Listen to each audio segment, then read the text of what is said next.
გუგლამი. მოგესალმებით მეგობრებო. სასიამოვნო ამბავით დავიწყებთ. ესპანეთის ქალაქ ტოლედოში ილია თოფურიას სახელობის ქუჩა გაიხსნა და ვლოცავთ ილიას ამ საამაყო ამბავს. ბრავო! ძალიან მაგარია, მაგრამ ჩემი აზრით, სადაც ილია თოფურიას ქუჩა გაიხსნა, იქვე უნდა გაიხსნას ვოლკანოვსკის წყაროც. მაშინ იქვე უნდა გაკეთდეს მაქს ჰოლოუეის ძეგლიც. თან მაინტერესებს როგორი გამოაწაქცეული კაცი ძეგლი. მოკლედ, ერთი სული მაქვს, როდის ჩავალ ესპანეთის ქალაქ ტოლედოში და ტაქსის მძღოლს ვკითხავ, თოფურიაზე რამდენად გახვალ ძმა. ისე ესპანურად როგორი ქრება ხო არის? როგორ და hasta donde me laderas por cale topuria. Hermano? Supta banderas. Tadío, dicho espanolze. არა, Google Translate-ზე დავდიო. თოფურიას ქუჩა კარგია, ჩემონიკოს, მაგრამ ჩვენ რა ვქნათ? მაინც ხშირ პერიოდად დაუმტრიოთ, ვინმეს რომ გულიაშვილის და არაბიძის ქუჩა გავხსნა, ან პირიქით დაგვამტრიო. ჩვენ ჯერ შემოპატა წინ გვაქვს ყველაფერი. ილიას კი კიდევ ერთხელ ულოცავ და უსურვებთ იმდენი ბრძოლა მოეგოს კიდე რომ ქალაქის მთავარ მოედანს დაარქვან პიაცა დე ლა თოფურია. კი ბატონო. მე ძალიან მომწონს ეს ტრადიცია და იმედი მაქვს ესპანეთის ქალაქებს ასევე დაამშვენებს მეორე ძმა თოფურიას ქუჩაც, ასევე ქოჩორაშვილის გამზირი და მამარდაშვილის პლატო. მანამდე კი უბრალოდ შეგახსენეთ რომ ჩვენ შოუს მუსიკალურად ამშვენებს და კეიბის განწყობაზე გვაყენებს ქსოვრელები და გიორგი შოსიტაშვილი.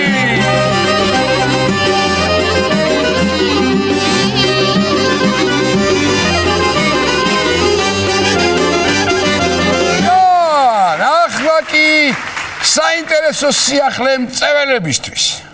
დაჯექით, სიგარეტი არ გაიაფებულა. 1 აპრილიდან ყველა სიგარეტი უკვე ერთნაირი შეფუთვით გამოდის.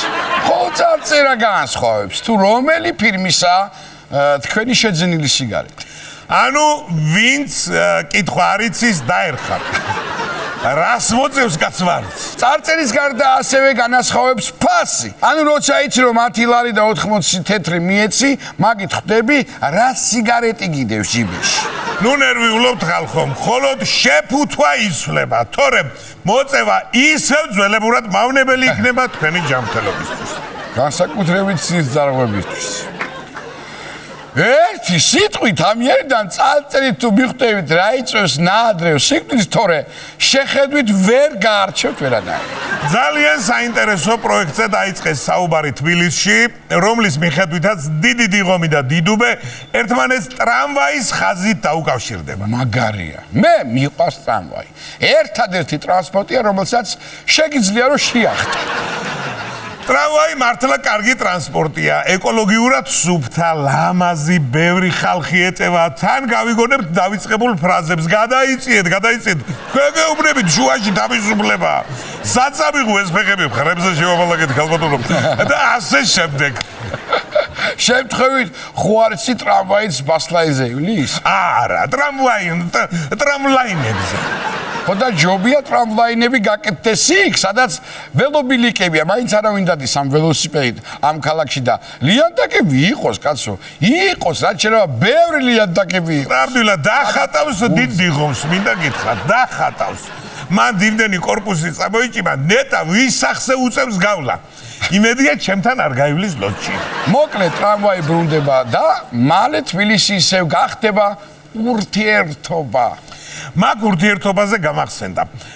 ჩვენთან უბანში რომ დავდგები მე დიდ დიღომში და მანქანა რო გამიჩერებს ნაცნობი, რასაკეთებ აქო და დამიჯერებ ახლა ტრამვაის რომ ველოდებით ქოვეთ. მე ტრამვაის ისიც მომწონს რომ ხმაურიანი არაა, გესმის? აი ხმაური შემთხვევით არ მიხსენებია. ამიერიდან ზედმეტი ხმაურის შემთხვევაში, ბიჭებო, დაიმახსოვრეთ, ავტომობილები და დამკვრელები დაჯარიმდებიან. დამკვრელები დაამატა. ავტომობილები დაჯარიმდნენ. ძალიანაც კარგი. მარტო ავტომობილები კი არა, მოტოებიც უნდა დაჯარიმდნენ. წაიღეს ტვინი. ჩემო ნიკოლოზ, ასეთი კანონები რომ მოგწონს, ეგ უკვე ასაკზე მიუთითებს. ახლა რა მაინტერესებს, იცი? სიჩქარის შემზღუდველ კამერებთან რო იციან, მანქანებმა ნელშიანელებენ და ნელაგადიან ხმაურის დეტექტორებთან ჩუმად გაივლიან და მერე გააგრძელებენ. ბღუილს თუ რანაირად იქნება? აიცა, მანქანა თუ წყნარად მიდის და მძღოლი ღრიალებს, მაგ შემთხვევაში რა ხდება? ესეც საინტერესოა. ეგ არ ვიცი ნამდვილად. მე გეტყვი ზოგადად როგორ არის. დღენ იჯება 100 ლარით, დღენ 200 ლარი და 1000 ლარი. აი მახსოვრეთ ეს ხვები? ის ანდაზე ხო იცი, უსაქმური კაცი მახაც იყრიდაო. დიახ. სადაო ახლა არ მკითხო. მართულება იცი. კი ბატონო. ხო და მაგაზე მაქვს შემდეგი ნიუსი. აბა გისმენთ. უსმინე, ილონ მასკმა სოციალური ქსელი X-ი გაყიდა და თავადვე იყიდა. ჩემი აზრით ეს არის ერთ უცნობიანი ანდაზა. ანდაზა განტოლება. თხა ვიყიდე, თხა გავყიდე, სადაც X-ი უდრის თხას. არაფერი განტოლება არ არის ჩემო ნიკოლოს. უბრალოდ ფული ერთი ჯიბიდან ამოიღო და მეორეში ჩაიგო. აი იმ დღეს ჯინსი რომ წმოდა, ბევრ ჯიბეებიანი ტესლასაც გაყიდდა და თვითონვე იყიდა. და იმ რობოტებსაც კიდე მიაყოლებდა. რა პრობლემაა? და მომისმინე, საერთოდ რატო გაყიდა? ფული ეჩქარებოდა ეთყობა, რა პრობლემაა? და მაშინ რაღაც იყიდა. დედა გადამრია, რაკში შემჯო, კაიფაში ჩაუვარდა და იყიდა. ისე რა კარგი აზრია, მანქანა მყავს გასაყიდა, ჩემ თავს ხوار მივყიდო. ფულის დამჩება და მანქანა. კი ბატონო, მაშინ დაურეკე საკუთარ თავს და ფასზე დაელაპარაკე. შენი თავის ამბავი ხო ისი, ჯიგარი ხარ და ძვირად არ გაყიდი მაგას, ვარიანტია. სხვათა შორის ილონ მასკმა გამოუშვა $5,000 რობოტი, რომელიც თურმე ხორცს წვავს არაჩვეულებრივად. იმედია უფასოდ. აბა $5,000 რომ რობოტში გადავიხადო და მე იმამ წვაჩი 30 ლარი გამომართვას, ხო გადავირიე კაც. მოვთქეფე ჯანჯიგებში ხელუგომა. როგორც ვიცი, რობოტის გაკეთებული მწვადი სულ რაღაც $5,010 ჯდება. თვითონ მწვადი $10 ღირს, რობოტი აძვირებს ცოტა სულ მარტოს. ასა ფულს გართვეს? არა და $5,000 რობოტმა სამ მწვადეს თვითონ უნდა იჩალიჩოს. პრინციპში ასეა, მაგრამ ეს მასკი არ არის გაზრდილი საქართველოში. არის თავის ასე რა ის. ისე კარგია რობოტი თუ მოამზადებს აწი საჭმელს. მაგაზე მაინც არ იტყვიან თავიდან კაი იყო და მერე გააფუჯა ბიჭო. მასკს როდის ვაღიარებ, იცი? მისი რობოტი ხინკალსაც რომ მოახოს.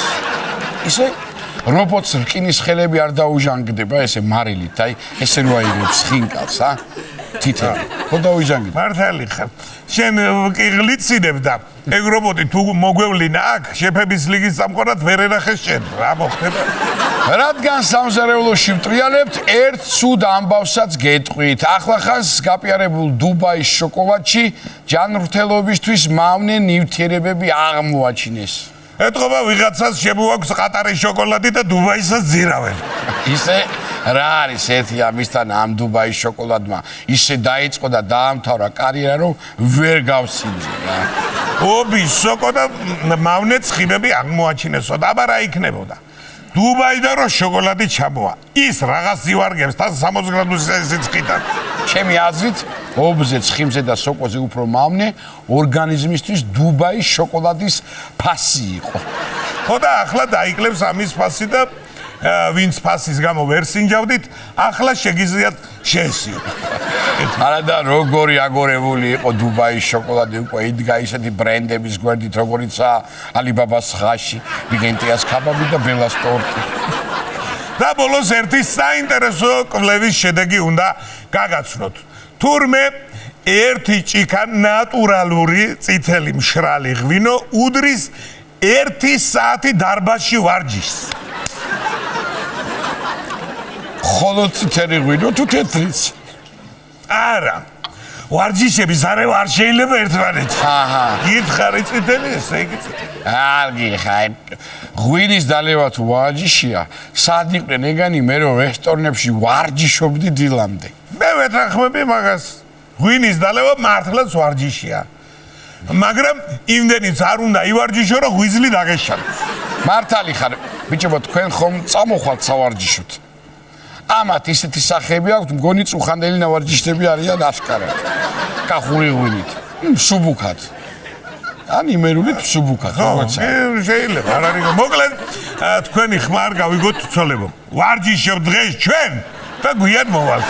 ვარჯიშის დაწყებამდე კი შეგახსენებთ, რომ ჩვენ შოუში დოლგარმონზე უკრავს და ჯანმრთელობაზე ზრუნავს დღე და გამოვარჯიშე ქსოვრელები და გიორგი ტრენაჟორა შოშიტაშვილი.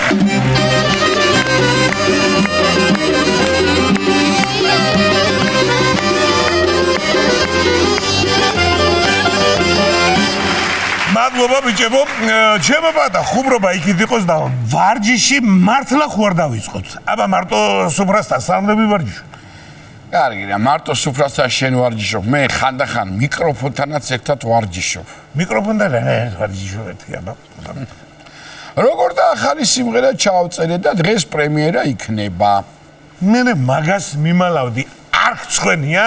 მიდი აბა გვაჩვენე რა ივარჯიში ერთი აბა. კი ბატონო, დავით. მოდი აბა.